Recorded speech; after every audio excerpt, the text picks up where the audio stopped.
at Dinosaur Adventureland in Lenox, Alabama. We've had all kinds of visitors the last couple of weeks, and I give my tour, Joseph, several times a day when the Jeeps, had 4 Jeeps loaded with people here the other day, and we're going around. I thought I should share with you one of the main things I try to get across on the tour. We have lots of things to see at DAL, but quite often around the camp, we have these charts. We start off in the barn with this so-called family tree that the evolutionists believe in, that we all came from an amoeba, which came from a rock that got dissolved in water, okay, and the minerals got free. So we stop quite often. I start off, I say, kids, there are 500 kinds of chickens in the world, and they might have had a common ancestor called a chicken. Does that prove that the chicken is related to the whale? And the kids all say, no. Okay, we go a little further on the tour, and I say, kids, there are 167 different kinds of ducks. They might have had a common ancestor called a duck. Does that prove ducks are related to elephants? No. Then we stop and say, kids, there are 2 different kinds of beavers, American and Eurasian. They might have had a common ancestor called a beaver. Does that prove the beaver is related? Where'd he go here? It's a slightly different chart than I have. Anyway, does that prove the beaver is related to the butterfly? No. I do this like I said, then I'll say, kids, you are now smarter than a college professor. Because college professors believe butterflies and beavers are related, don't you? Professor Dave believes he's related to a strawberry, don't you, Dave? Yeah, you're welcome to believe that.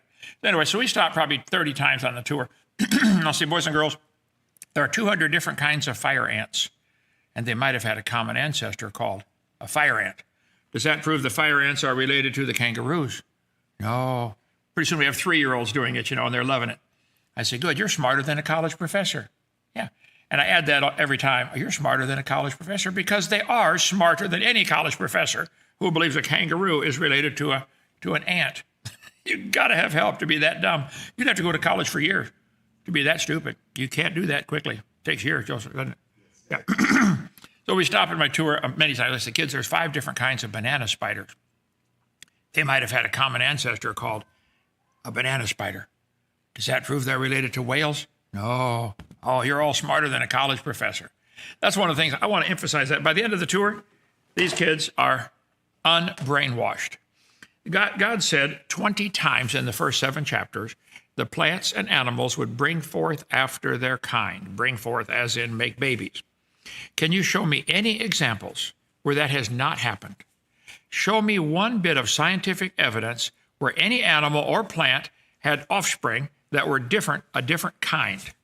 Not a different species, somebody decided to label that a new species. Okay, it's still the same kind of animal. Charlie Darwin saw 14 varieties of finches and concluded they had a common ancestor. I believe you're right, Charlie. And then he said, that's proof they're related to amoeba. That's stupid. You guys don't get it. Variations happen within the kind. I think that was designed by the Creator. See, God knew eventually man would sin and the earth would have to get destroyed by a flood, and then there'd be different climates all over the place, hot climate, cold climate. He gave each creature or plant the ability in their DNA code to produce a variety of offspring, so some would survive. Like, for instance, some dogs have thicker fur. They can handle the cold better. They do better up in Alaska and Canada, and around the North Polar region. And so the dog type called the husky, or the wolf, they can handle the heat better. Now, some dogs have thinner fur, longer skinny legs, skinnier body, like the greyhound. They can't handle the cold like that. So they do better in hot weather. So some are going to survive no matter what happens to the weather, within limits. You see, the 339 breeds of dogs now that the American Kennel Society recognizes, they probably had a common ancestor called a dog. Do you believe dogs are related to pine trees? No. You're smarter than a college professor. Now, if you're a college professor listening and you've been taught evolution and you got brainwashed into believing that stupid idea, do you believe dogs and pine trees are related? Be honest now. Yes, you do. And I can tell you why you believe that. Because you got brainwashed into believing something really, really stupid.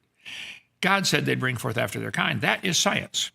Believing a pine tree and a dog are related is not science. It's a religion. It's a fairy tale. And you're welcome to it. But don't call it science, and don't make everybody pay to have your religion taught in the schools. Because we're going to, as thousands of visitors come through DAL, we're going to bring in thousands more, and we're going to inspire thousands of people to start one of these in their city. Dinosaur Adventureland. And we're going to teach them that every time they come through. Boys and girls, there are 450 breeds of cows. They probably had a common ancestor called a cow.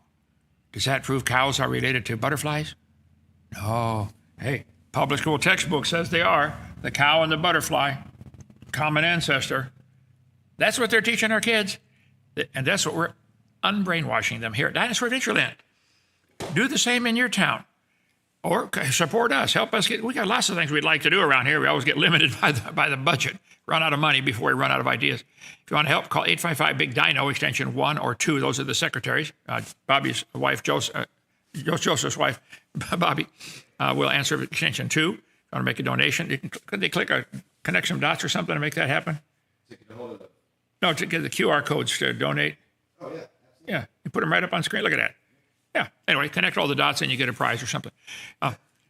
Always something going on around here. We just had we had 3 Jeeps out of our 5 Jeeps. We had 3 of them in the shop. And money fixed it, though. Yeah. This guy says dogs and pine trees are related because they both have, pine trees and elephants are related because they both have trunks. Well, and dogs and pine trees both have bark. I bet if we thought about it, we could think of some more similarities. You have to have help to be that stupid. Who taught you that evolution stuff, and why were you dumb enough to believe it? You got suckered. God said they'd bring forth after their kind. That is observable science.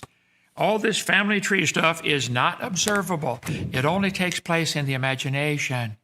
Just imagine, over millions of years, this amoeba down here turned into a whale. Can't you see it, boys and girls? Look at that. They got a line connecting them. That's proof of something to somebody stupid enough to believe it. Anyway, come take the tour at Dinosaur Adventureland. Your kids will go away saying, you know, Daddy, there's 400 kinds of cows, and they probably came from a cow. That does not prove they're related to a butterfly, does it, Daddy? No, honey. Daddy, why do college professors believe that? Well, honey, that's because you're smarter than them. That's what they're going to believe when they leave here. You don't like it? Too bad. We're going to keep teaching it. And when we're done, when I die, my video is going to keep going. You can't stop it, guys. It's an avalanche. You want to believe you're related to a potato? I don't care what you believe, but don't call it science. And I don't want to pay for that to be taught in the schools. Start a private school to teach anybody who wants to learn evolution and pay for it yourself. You guys can't do it, can you? Got to use everybody else's money to pay for your religion. We're going to put a stop to that if we can, or at least make you uncomfortable. Look, if you believe you're related to a pine tree and you have a common ancestor with a rock, you really need help. The blinders are on. Somebody needs to wake you up. Stop and think. Who taught you that, and why did you believe it? I know why some of you keep teaching it, though. Money. If you stop, you'll lose your job at the university, won't you? And money is more important to you than truth and teaching kids the truth. You'd rather destroy kids' lives and get them to believe they're related to a petunia if it keeps your paycheck coming in. You're an evil, evil person if you do that. Evolution is the dumbest religion in the world. Prove me wrong. Call in tonight. Our show 7 o'clock every night, Thursday and Friday night, particularly for questions and answers. And call in tonight if you disagree. Brother Joseph, we need some more debates. I'm stuck on 392. Come on, where's all these great... I'm beating these people with that booking link. They just don't use it. A good question that came in on the chat. You have almost 200 people watching. Okay. What are 3 foundational things that Christians ought to be able to defend? Well, the Bible says the scoffers in the last 2 Peter chapter 3. It says the scoffers are willingly ignorant of the creation, how the earth was in the water and out of the water. I think it's essential that Christians get a good understanding of what that original creation was like. There was a layer of water under the crust of the earth. There's still a lot of water down there. You know, the hot springs squirting up into the bottom of the ocean. If there's hot water squirting up into the bottom of the ocean, where does it have to be coming from? Like, duh, lower than that. There is still water under the crust of the earth. But there used to be a whole lot more. Most of that is now on top in the oceans. So you need to understand, when God made the world, there was a layer, the earth to stand on, the crust of the earth. Underneath was a lot of water. Then there's a layer of air. Then there was a crystal canopy of water above the firmament. I cover all this on video number 2. So I think it'd be essential that a Christian have a good understanding. What was the original creation like? If there was a 2 or 3 finger thick layer of ice above the air, the whole earth is surrounded like a big terrarium or greenhouse, okay? or inflatable building. That crystal canopy, 2 or 3 fingers thick, could have been held up by the Earth's magnetic field because super cold ice is magnetic. It could have been held up by air pressure like an inflatable building, or maybe both. Okay, and that got shattered at the time of the flood, and it all got sucked in and dumped on the North and South Pole because it's magnetic. Super cold ice is magnetic. That's where the Ice Age fits in. I think a good understanding of what the original creation was like is essential to be able to understand it and defend it. Secondly, the flood. 2 Peter 3 says the scoffers are ignorant of how that world was overflowed with water and perished. The flood made all the layers we see. There is no such thing as a geologic column. But if you send your kids off to public school, they're going to come home believing that the layers are different ages.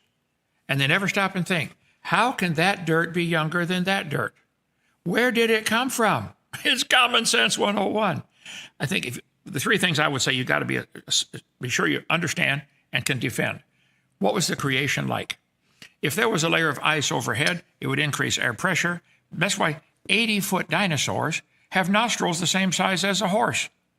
They cannot breathe in today's world. The air is not compressed like it used to be. We have at ground sea level 14.7 pounds per square inch.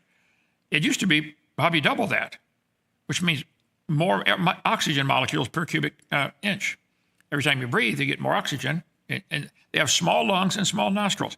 That crystal canopy overhead explains why carbon-14 wasn't forming hardly at all before the flood came, because radiation changed nitrogen to C14. You could study that for years, just what a crystal canopy overhead would do. Increase air pressure, block UV light, maybe even translate the radio waves from the stars into an audible sound inside, where they could hear the music of the stars. I don't know. It's worth looking into. So understand the flood. What happened? Where did the water come from? It only rained for 40 days, but the water came up for 150 days. And how the tide pulling that water up, down means it's going in, out, in, out. That's what made all the layers to the earth. They made up this stupid idea in 1830 that the law of superposition, the top layer has to be younger than the one below. That's not a law. It's not even common sense. Watch experiments in stratification. The water moving sideways creates 10 or 12 layers at a time, simultaneously, with the flow of the water. It's got nothing to do with vertical. It's horizontal. All these layers formed in 1 year. Then you need to learn about the coming judgment of God. 2 Peter 3 said the scoffers are ignorant of the creation, the flood, and the coming judgment. I think if you're a new Christian trying to get your handle on all this stuff, there's a lot to learn, okay? It's like an elephant. You're going to eat an elephant, take it 1 bite at a time. Don't try to eat the whole thing at once, okay? You'll choke. But there's a lot to learn. I try to make my seminar series simple, easy to understand, thousands of references. If you don't believe me, check it out, okay? But understanding what was that creation like? Why did the people live to be 900? Why don't we live to be 900 today? Dinosaurs were just big lizards that never stopped growing. The lizards never stopped. So the flood explains all the geology we see today, and then the coming judgment of God. My chart behind me here, what on earth is about to happen, for heaven's sake. You might want to get that, or my video series on the topic, whoa, what on earth is about to happen, or my book on the topic, what on earth is about to happen. Let's see, right? No, here somewhere. Oh, over here, okay. I've tried most of my Christian life now, 57 years, to make it simple where everybody can understand it. Some people want to use all the big words and talk where only 2% of the population follows them. Everybody says, wow, he's smart. What did he say? That's the last thing I want people to think about me. I want you to think, I know what I'm talking about. But I'm not trying to make it complicated or impress anybody.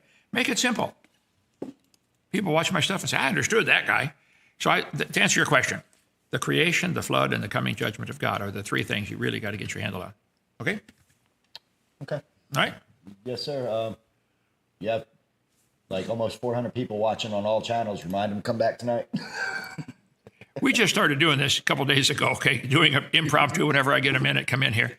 We have visitors here at Dinosaur Adventureland in Lenox, Alabama. It's free. We have 30 cabins. We're building 7 more inside the Ark we're building. There'll be 7 apartments in there. We need a plumber down here to help us. The guy with the little 5-year-old girl at breakfast this morning came to see me a minute ago. He said, Brother Hovind, I've been doing plumbing for 26 years. Do you need some help? Do we need help? Does the Pope wear a dress?